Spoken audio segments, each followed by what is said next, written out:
Hello বন্ধুরা, প্রিয়া ইপসা কিচেনে তোমাদের সবাইকে স্বাগত।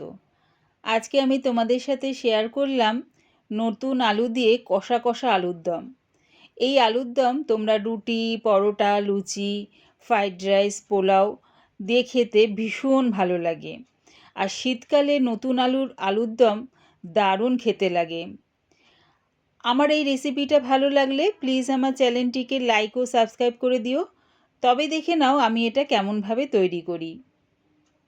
প্রথমে একটা পেস্ট বানিয়ে নেব। মিক্সির জারে দিয়ে দিলাম 1 ইঞ্চি আদার টুকরো, 4-5টা রসুনের কোয়া, 2টো মাঝারি সাইজের পেঁয়াজের টুকরো, আর দিচ্ছি 3টে কাঁচা লঙ্কা। কোনো রকম জল না দিয়ে এটা একটা পেস্ট বানিয়ে নেব।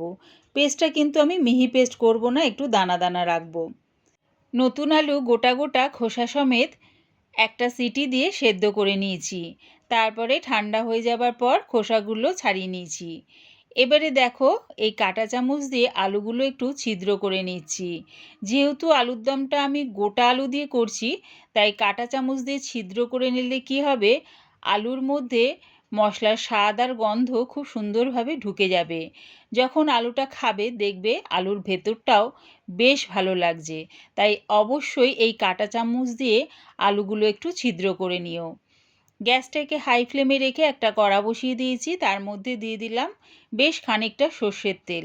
অবশ্যই কষা আলুর দম করার জন্যে সর্ষের তেল ব্যবহার করো।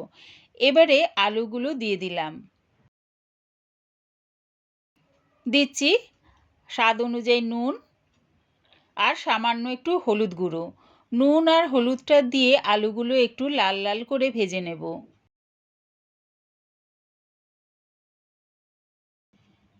দেখো, আলুগুলো লাল লাল করে ভাজা হয়ে গেছে। এর থেকে আর বেশি ভাজবো না। এবারে আলুগুলো নামিয়ে নিচ্ছি।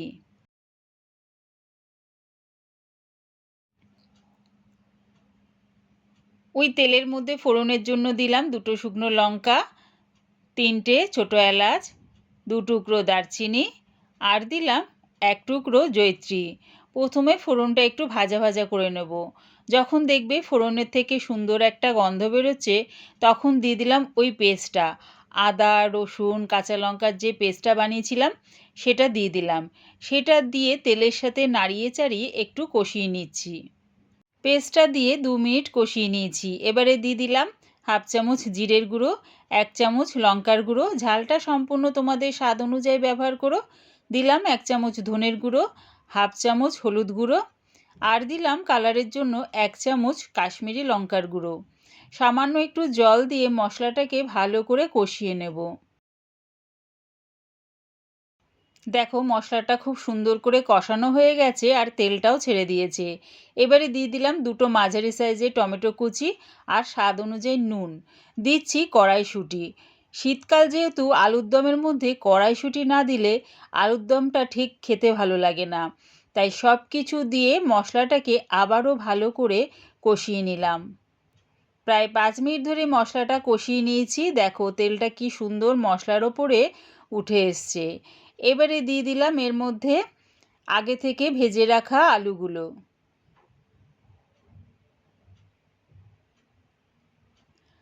আলুটা দিয়ে মশলার সাথে ভালো করে মিশিয়ে নিয়ে 1 মিনিট ধরে মশলার সাথে কষিয়ে নিলাম।